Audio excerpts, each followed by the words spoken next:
for my half of the talk, my section of the talk, I'm going to talk specifically about our book, Practical Data Science with R. And I'm just going to give you a little overview of some of the decisions that we made, some of the trade-offs we made when we were trying to decide how are we going to present all of this material. There's a lot of material that goes into what we call data science, and we had to pick and choose and kind of pick a point of view from how we're going to write it, and that's what I'm going to talk about. Well, first of all, why did we want to write a book at all? This is the book that we want to be able to hand to our clients and our peers, and we do actually hand it to our clients now when we get a chance. A lot of what John was talking about was being able to educate your client into sort of giving you intelligent directives of what they want from you. I mean, they know what they want, they can't always express it to you, and you kind of know what you need to ask them, but you can't always express it to them. So there's this kind of a two-way thing, and John's talked a lot about having domain empathy, and we're trying to guide them with our questions, and sometimes it helps also, especially when you're dealing with, the people you're dealing with are on the more technical and analytical side of their business, to sort of say, well, this is how we think, and these are the considerations that we have, and here, this is how we do it. It's a description of our working process, and it's also a description of a lot of the things that we've picked up along the way of our practice. We've had the privilege of working with a lot of really smart data scientists, a lot of really smart analysts, a lot of really smart clients, and we've learned a lot of things from them, a lot of cool tricks and data insights that often will generalize to other projects. And so we've kind of sort of collected them all in together and tried to make that what this book is about. It's the book that I wish I had when I was teaching myself statistics and machine learning. My PhD is actually in robotics, and my undergraduate degree is in electrical engineering with an emphasis on control theory. It's got nothing to do with anything I do now. I had to learn this by sort of picking up the books and faking it with the clients and just kind of muddling along. And there are a lot of things, even when you're picking up textbooks on statistics or machine learning, there are a lot of things that are very, very common sense and very obvious to people who have been doing this a long time. You just learn things and absorb things while you're doing it. But these are often the things that are never written down in the textbook. So there's a lot of things that I learned on the way, that we both learned on the way, that were kind of like aha moments, like, oh, if somebody had only told us that 2 years ago, my life would have been so much easier.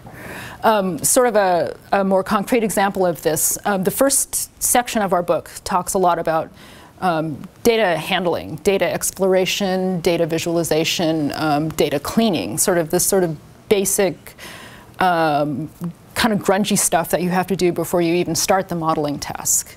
There are 3 chapters on that.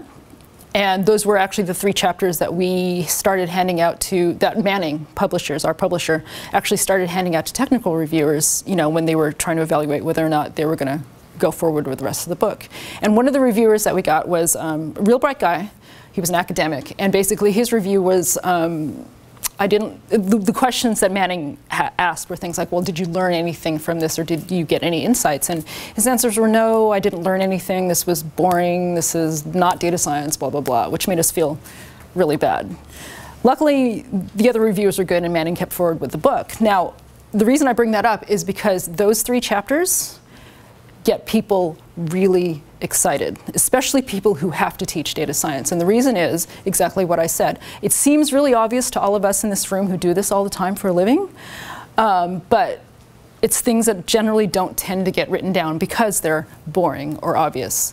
And people who have to teach data science or are interested in learning it for themselves, they get really excited by this. I mean, it was really useful. Some of it I already knew, but some of it you gave me something that I didn't know before. I never looked at it that way, and thank you. So, our goal was to have the whole big book be, not obvious, but I mean, to have the whole book kind of give everybody insights like that, things that are known and should be known, but aren't always, written down in sort of standard presentations. And of course, ego, because now I can say I wrote a book.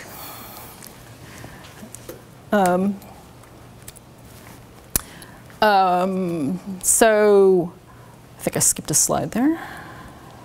Yes. Oh, no, sorry. So what did we want this book to be? We wanted it to be practitioner-oriented rather than academic. Sort of the goal with the book, and I think we've achieved it, is that the book is as correct and as rigorous as any theoretical presentation you'll see of things like machine learning and the statistics. But we want it to be more practitioner-oriented. That is, it's more example-driven. It's motivated with respect to the kinds of problems that our readers will be doing, which is to say business problems. And we want to demonstrate everything with concrete examples. We wanted to share the best tools, habits, and interaction patterns of successful data scientists and the kinds of behaviors and patterns and interactions you have to have a successful data science project. And we wanted to explain the most relevant parts for data science of statistics, machine learning, and computer science.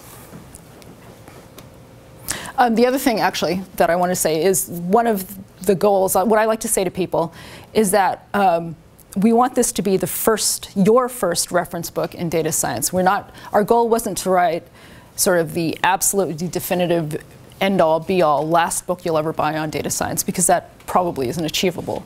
What we're trying to do is say, this book isn't going to be the most theoretical, and it's not going to go, it doesn't have as deep a dive into, various aspects of data science. We don't do a super, super deep dive into machine learning. We don't do a super, super deep dive into, big data or any of those other things. What we want to say is that this is the book that you pick up before you pick up the academic books or before you pick up the more deep technical books, because our book will give you kind of an overview of the field, and it will give you context so that, once you've kind of gone through our book, you'll have an understanding, a basic understanding of much of what you have to do to be a data scientist and much of the process. And it will be easier for you to pick up those other books, the ones that are more academic and the ones that are deeper technically, could do deeper dives technically into certain subjects, because we've given you a context to understand what they're talking about. You have a context in terms of what are the problems that those techniques are trying to solve. The audience is people who want to work as data scientists and people who already do. This will probably change what I'm about to say, because there are a lot of academic programs coming up in data science. But in the current environment, data science is generally people's second calling. It's what they do now after whatever they did before. So people who are now calling themselves data scientists used to be programmers, they used to be statisticians, they used to be analysts, they used to be physical scientists, they used to be, econometricians. And they often have very, very good, deep knowledge in one or more aspects of what we call data science. They might be really, really good at the statistics. They might be really, really good at the data management. But they don't necessarily have expertise in all of the areas that ideally you would want a data scientist to have. So our goal is to give them practical skills in the areas that they're weak in without insulting their intelligence in the areas where they actually possibly know even more than us. And the idea is that if they do know something about, say, statistics, we have to come off as very competent in statistics so that they'll trust what we have to say about programming, about R, about data cleaning, about whatever. The book is designed for people who want to work concrete examples on real-world data, as realistic as we can make it practically for the book.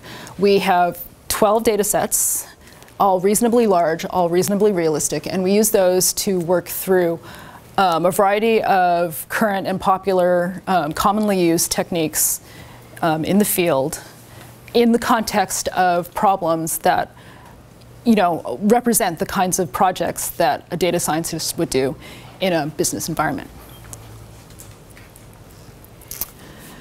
Our approach with machine learning is to present these machine learning approaches. As John was saying, machine learning as we use it in data science really comes more from the computer science arena rather than the statistics arena. So a lot of them, like neural nets and association rule mining and some more that I can't think of right now.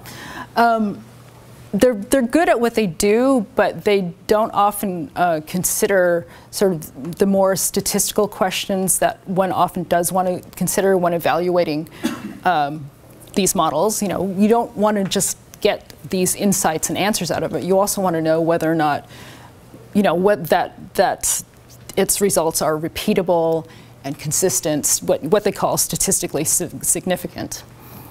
So what we want to do is work even with those algorithms and machine learning techniques that come from a computer science world. We want to work through them with some of the more statistical questions in mind when we evaluate them. One of the things I like to say is that machine learning as a field is a very optimistic field. You know, the goal of machine learning, the belief, the fundamental viewpoint of machine learning is, I've got this data, and there's information in there somewhere. I don't know where it is, but it's in there somewhere, and I'm going to get it. I'm just going to apply all these algorithms to it until I get these insights. Voila. Whereas statistics, in my view, is a much more pessimistic field. I mean, basically, the main goal of statistics is to figure out all the different ways that data can lie to you. So basically, with statistics, it's like, OK, I've got this data, and it seems to be telling me this fact. Is this fact true? And I think that pessimistic view is something that, because a lot of us are computer scientists, we have the more optimistic view, that we need to incorporate that statistical kind of pessimistic view into our analysis, because, I mean, as John was saying, we need these analyses to be repeatable, automatable, you know, without our intervention. So you want to be able to hard code it, or not hard code, but you want to be able to bake in some of the cynicism, so to speak, of statistics. And that's some of the things that we talk about. We encourage delegating the modeling to standard techniques. That's why we picked R, because R has a lot of standard techniques already in it. It's always very exciting and very sexy to tinker and invent new machine learning algorithms. But, you know, in a business context, in the context that most of us will be working in, or are working in, you'll find that the client benefits most from good, clever feature engineering. Because, you know, once you get the features, once you get the data in sort of the proper perspective, so to speak, to sort of give up the information that's in it, then you can apply it to the standard techniques or something very close to a standard technique and get what you need to do. Clients aren't usually paying you to invent new machine learning techniques. We also discourage the use of machine learning as a black box. You know, John's been going on about this for the whole section of his talk. I mean, we prioritize domain empathy.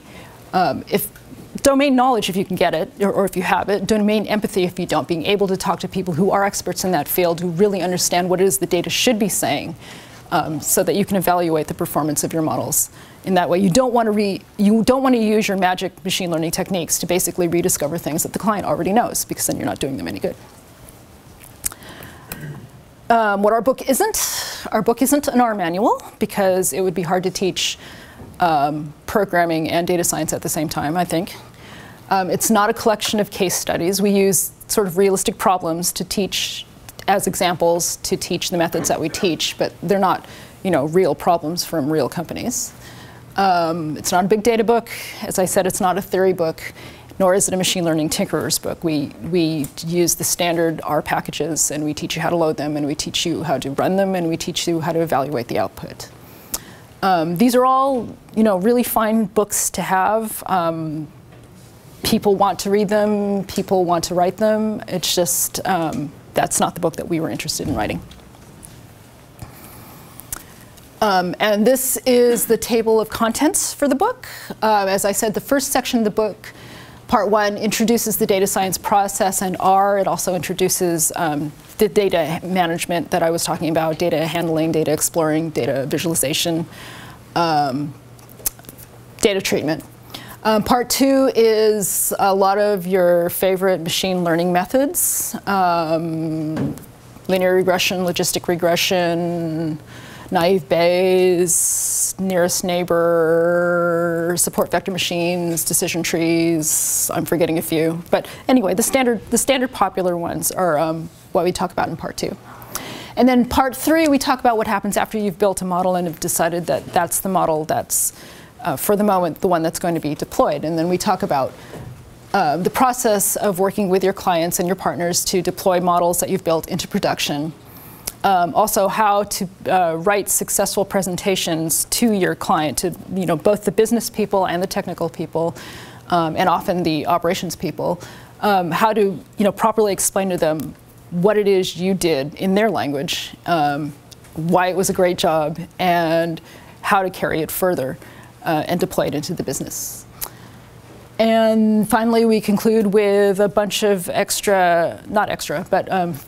further directions that you can go after you've finished with our book. So, more about places you can go to learn more about big data, places that you can go to learn more about the theoretical aspects of machine learning, places to go to learn R, places to go to learn other programming languages. And I think that is